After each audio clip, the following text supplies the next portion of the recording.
The film opens with our protagonist, Anna, who is the sole caretaker of her brother, Conrad, who is dying from pancreatic cancer. One day, without Anna's consent, Conrad hires a lawyer named Charlotte to help them sort out Conrad's last will and testament, because he doesn't have much time left. He made all the arrangements and she just needs to sign it. Charlotte wants to help Conrad as he wishes Anna to be taken care of, and tries to convince Anna by accepting the truth, but Anna refuses to sign them.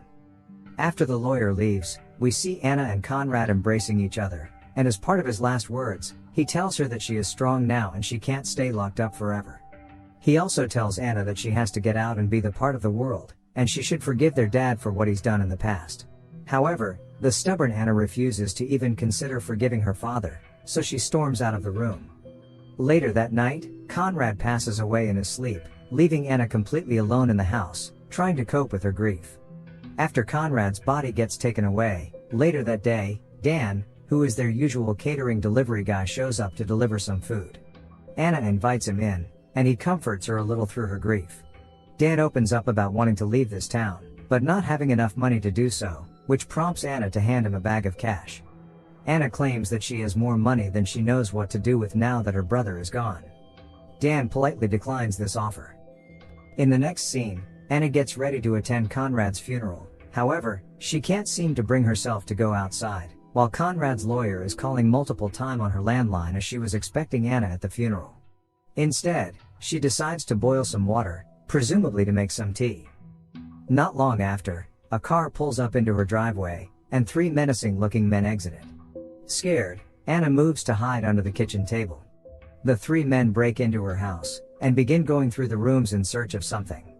All of a sudden, the kettle on the stove whistles as the water boils, drawing the men's attention. Anna then realizes that she has to hide someplace else, so she exits the kitchen and makes her way upstairs, shortly before the men enter the kitchen. Seeing the boiling kettle, the men realize that Anna must be in the house, so they decide to cut the phone lines to make sure she doesn't call for help, and begin to search for her.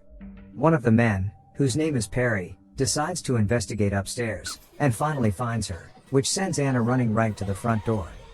But her anxiety strikes again, so she decides to stop just before she makes it outside. The intruders, of course, get shocked to see this. The three men decide to sit her down, and their leader, JP, starts questioning her about where she keeps her money. Perry, who is cruel and impatient, suggests that they should kill her, and burn the house down once they're finished, even going as far as bringing a can of gasoline inside the house. But Vance, the normal one, is strongly against it and tells him they should leave.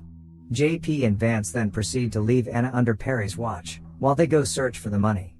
Meanwhile, the low-key sociopathic Perry begins to question Anna about how ridiculous it was of her to stop shortly by the door earlier.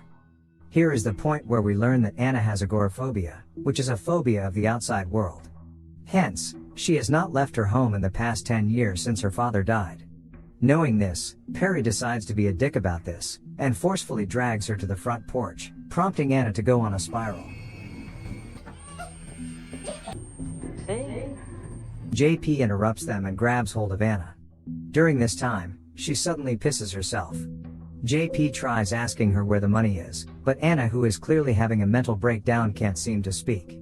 They take her back inside, and this time, JP asks his brother Vance to watch Anna, because of how much of a dick Perry is. Vance then hands Anna a pair of clean sweatpants, and asks her to change, but she doesn't budge. Meanwhile, JP and Vance start exploring the basement, and come across multiple doors, one of which doesn't have a handle. Instead of changing, Anna tries speaking to Vance, telling him that he's unlike the other two intruders. This angers Vance, and he starts coming at her, telling her that the whole thing is his idea and they will not leave her. Right at that moment, Dan, the catering guy, storms in, and pulls Vance away. But surprisingly, Vance calls Dan's name, and they clearly know each other. Anna, who is taken aback by this, runs out of the room to hide. The commotion draws JP and Perry's attention, so they huddle in the living room, and discover that Vance has lost Anna. Perry and Vance decide to look for Anna, while JP ties Dan up in the living room. Impatient, Perry takes out Anna's parakeet, and threatens to kill it to get Anna's attention.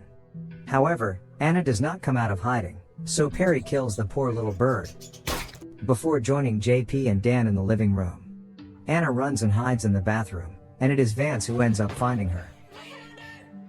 She freaks out, and accidentally stabs him in the throat, killing him. Anna then drags Vance's dead body to the basement. JP and Perry, who thought Vance could handle the woman, rush downstairs and realize they were wrong when they discover a dead Vance. In the basement, they come across Anna, who escapes through a door and simply vanishes out of their sight. We then see that Anna has successfully made her way back upstairs. She pulls a suspicious lever that retracts the basement stairs into the walls, trapping the intruders in the basement. We clearly see now that the tables have turned. Anna then walks up to the tied-up Dan, and sits down with him. She gets furious that they tried to rob her during Conrad's funeral and asks him to explain himself. Dan reveals that he is friends with Vance but not the other guys. Apparently, he told Vance about how Anna is now alone and that she offered him a lot of money, but never thought Vance would try to rob Anna. Hearing this, Anna is livid. She cruelly breaks Dan's finger, then drags him to the basement door. She proceeds to tell him that none of this would have happened if he had just taken the money, and does this.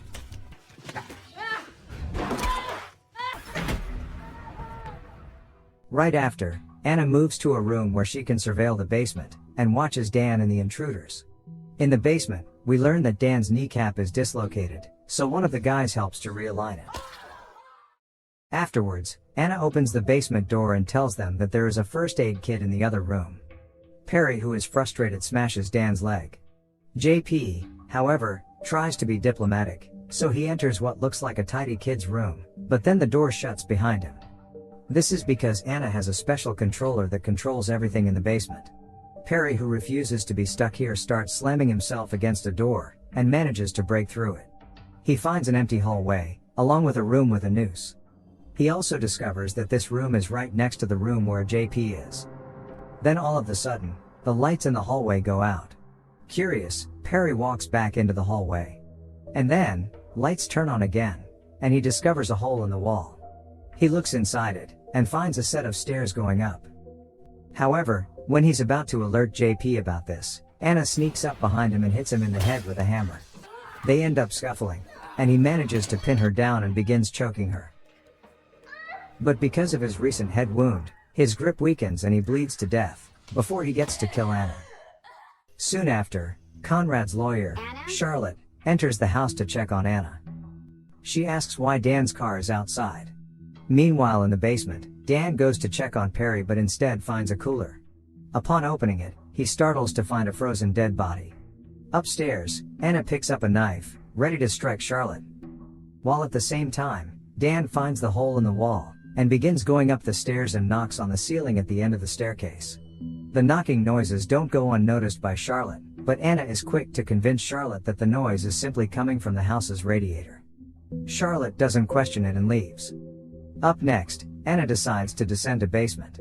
She finds Dan and picks him up, before locking him inside a small closet. She then goes to another room, where we learn that there is a one-way mirror behind a painting that allows her to watch JP. Anna takes out her special controller and the wardrobe doors open, sending Dan tumbling out of it. JP, who is now suspicious that Anna is watching them through the mirror, tries breaking the glass, but then Anna starts speaking through a speaker, saying that the glass is bulletproof. She proceeds to tell JP to put on a shirt inside the drawer. JP begrudgingly puts it on, and then, because he has nothing left to do, tries coming up with possible theories as to why she has these creepy rooms inside her house and theorizes that Conrad, her late brother, was a psycho. He tells her they lured the victims there, and Conrad killed them while she could watch and talk to them. JP's words trigger Anna, who refuses to take the slander, and proceeds to pass a folder through an opening. She explains that she and Conrad used to kidnap only pedophiles to teach them a lesson, because their late father was a pedophile who used to abuse Anna when she was younger until one day, Conrad murdered him. And since then she stopped leaving the house. Hearing this, JP becomes sarcastic, and triggers her anxiety by saying things her dad did to her, and her brother is sick and enjoys killing people. She tells him to shut up and starts crying, while Dan also tells him to stop. Anna then reveals that there is a revolver in the room, and asks Dan to kill JP with the promise that she would let Dan out if he does. But Dan, who is too kind for his own good, refuses to. JP, who hears this, pushes Dan and then takes the gun himself. Anna begins to encourage him to repent for being a thief, and we see JP start crying. When it seems like he is buying her words, he aims the gun for his head. But then, JP reveals that he's only bluffing and starts laughing. Instead, he threatens to kill Dan if Anna doesn't let them out. Anna doesn't want him to die, so she releases them. JP and Dan make it outside the house with Vance's dead body, but JP is now vengeful because Anna killed his brother. Instead of running away, he decides to pour gasoline all over the house. Anna finally hands him the money to convince him not to burn the house, but JP doesn't care about the money anymore because his brother is dead. They then scuffle, before Anna manages to get away and runs upstairs. Blinded by rage, JP goes after her and pins her down the bed. Like a sicko, he expresses that he'd like to do those things like her dad before killing her. But luckily, Dan walks in and tells him to stop. With JP distracted, Anna takes the opportunity to snatch the revolver away from JP and shoots him dead. She and Dan then walk back downstairs in silence, and she sits on a chair and doesn't say a word. They both share a look and Dan leaves by closing the door. And then for some reason, she decides that she no longer has agoraphobia, and sets her house on fire herself along with its secrets. Anna then walks away from the burning house to live the life her brother wanted. This is where the movie ends.